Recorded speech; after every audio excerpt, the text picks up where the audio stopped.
안녕하세요. 닥터 김준영TV의 피부과 전문의 김준영 원장입니다. 오늘은 페인 흉터에 대해서 말씀드리는 시간을 가져보도록 하겠습니다.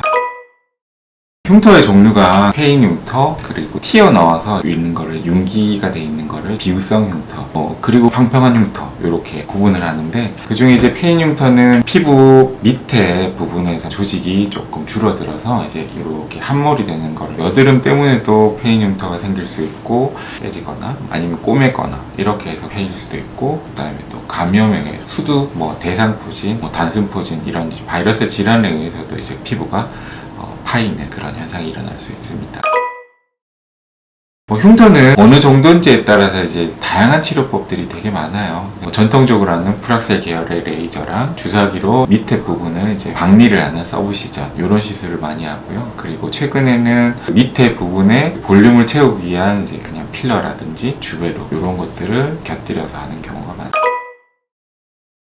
회복 기간이 오래 걸리진 않아요. 레이저 같은 경우는 한 며칠 정도의 붓거나 진물 같은 게 나는 게 있는 정도고, 서브시전 같은 경우는 레이저보다 일상생활에 더 빨리 회복을 할 수가 있거든요. 주베록이라든지 필러 같은 회복 기간이라고 딱히 얘기하기도 힘들죠. 주사로 그냥 다 하는 거니까 하루 이틀 이런 정도면 괜찮아져요.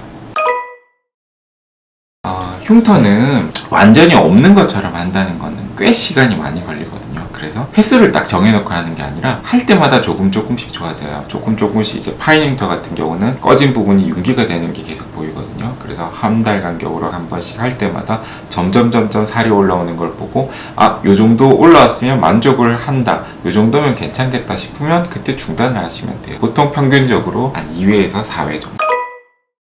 일반적 피부 시설의 주의사항이랑 비슷해요. 당일은 술 이런 거를 조금 피하고, 세안이랑 목욕탕, 사우나 이런 거 일반적인 관리처럼 그런 걸 조금 피하는 거.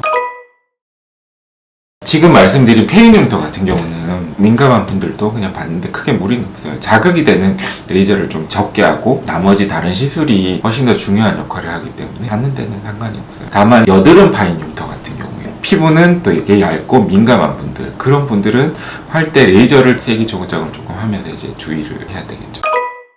피부 재생 효과에서는 오히려 피지가 많을 때 재생이 좀 더 빨리 되는 걸로 알려져 있거든요. 그래서 여름이라고 굳이 피할 필요는 없어요.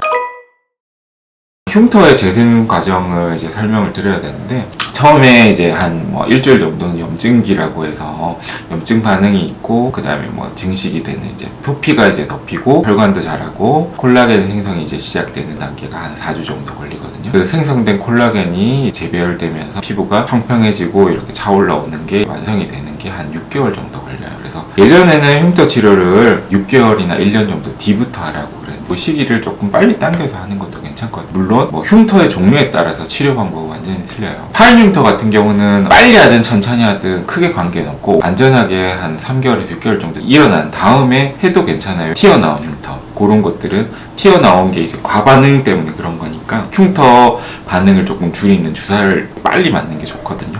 한 달 이후부터는 맞는 게 필요하고, 그 다음에 표면이 울퉁불퉁했거나 색이 바뀌어 있거나 색소 침착이 있거나 홍반이 있거나 이런 것들은 이것도 마찬가지로 조금 빨리 하는 경우도 많아요. 흉터가 생기고 나서 정상으로 빨리 안 돌아오는 피부는 있어요. 그리고 그거는 이제 흉터가 재생되는 과정을 생각을 하면 되는데, 재생 속도가 느리다든지 이런 분들은 그죠, 아무래도 치료 과정이 조금 길고, 오히려 또 재생 속도가 빠른 경우는 오히려 이게 튀어나오게 되는 그런 경우도 있고, 사람마다 그 재생 속도가 조금씩 틀리거든요. 그래서 그런 부분들이 좀 영향을 주지 않을까 싶어요. 오늘 페인 흉터에 대해서 간략하게 설명을 해드려 봤는데요. 흉터에 대해서는 사실 말할 내용이 너무 많기 때문에 다음 시간에도 한 번씩 이제 이런 흉터에 대한 얘기를 조금씩 얘기를 드리고, 치료법에 대해서도 설명드리는 시간을 다시 한번 가져보도록 하겠습니다. 감사합니다.